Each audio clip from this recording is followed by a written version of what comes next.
Hey, Sasha down here in the garden. Today I'm going to show you a way to always have spring onions and to rarely have to ever replant them or buy seedlings ever again. So this is my spring onion patch, and as you can see I've got sort of one side that's sort of more young spring onions, and then on this side I've got a lot older spring onions, really sort of fat ones, and ones that I've let go to seed.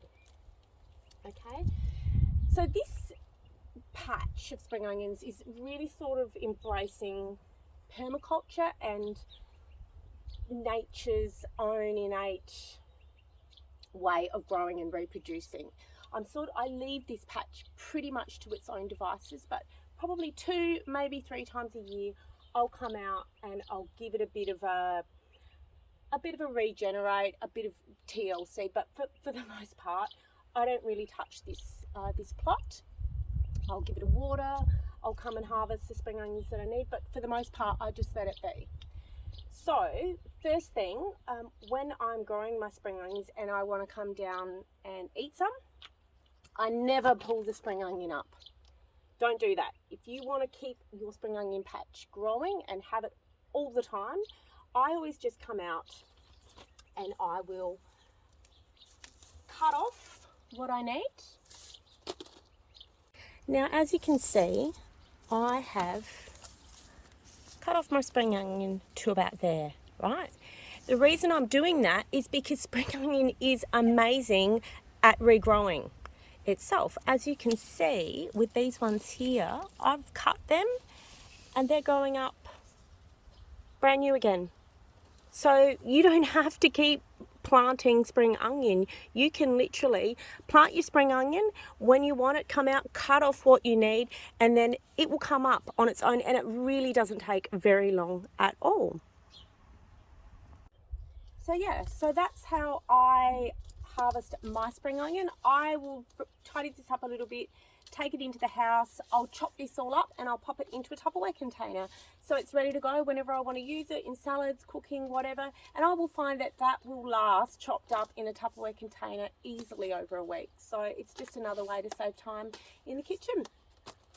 Okay, so we've got one half of my spring onion patch that's got the young stuff that I'm using for my cooking, and then I've got this older spring onion that I've let go to seed. Now, you can still use this spring onion, like there is nothing wrong with it. You will find that some of it in the center, and you've probably all seen this before, that's not one of them, gets that really jelly kind of sticky sap into it. As long as you're not if you pick that out, you can still harvest some of these sides. And so certainly you can still use this, but I don't have to because I've got this sort of side going on.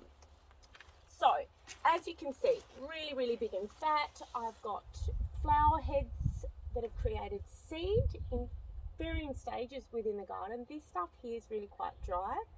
So what I'm going to do today is I'm going to come through, I'm going to pull up some of this old stuff, I'm going to harvest some of the seed, and I'm just going to sort of sprinkle that into the garden as well, so that when Mother Nature thinks it's the right time for it to come up, it'll come up on its own.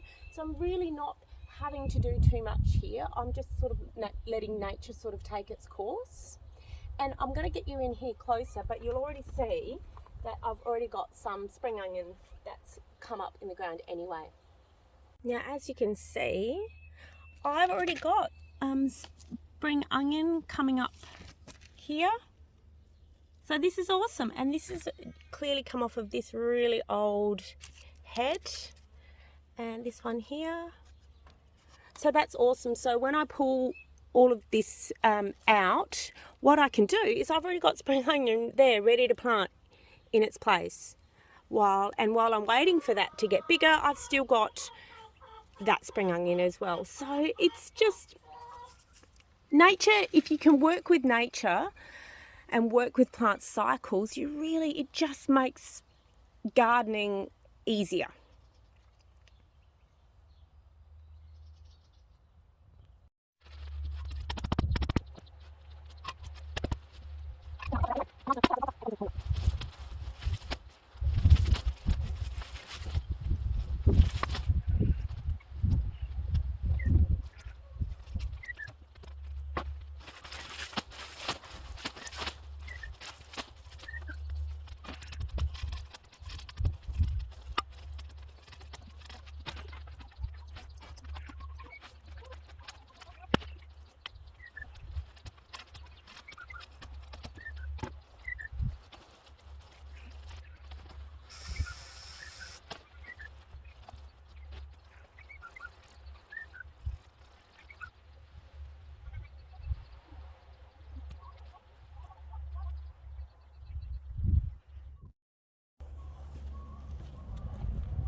Now, these are, as you can see, this is all sort of seeded in quite big clumps. What I'm going to do is I'm going to go through and I'm going to sow them in clumps of about, I don't know, 3 or 4, just to keep them together.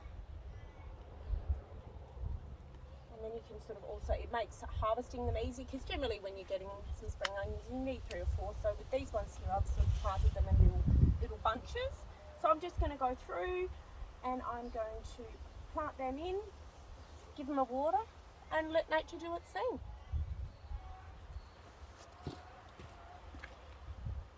So as you can see, I've just planted these in tiny little bunches, just because it's actually just easier to plant them in bunches as well as when you're harvesting.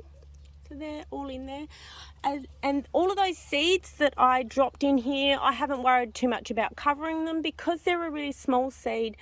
These should come up on their own without sort of having to worry too much about whether or not they've been covered by any soil.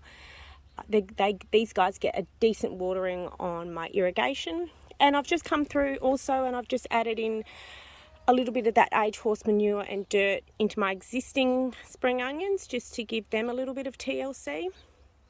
And that's done. That literally took me probably 10 to 15 minutes, and I literally do that maybe 2 or 3 times a year. So this is the way. If you want spring onions, you love spring onions, this is a great way to have them all the time and to let Mother Nature do most of the work. Anyway, I hope you have a great day. See ya.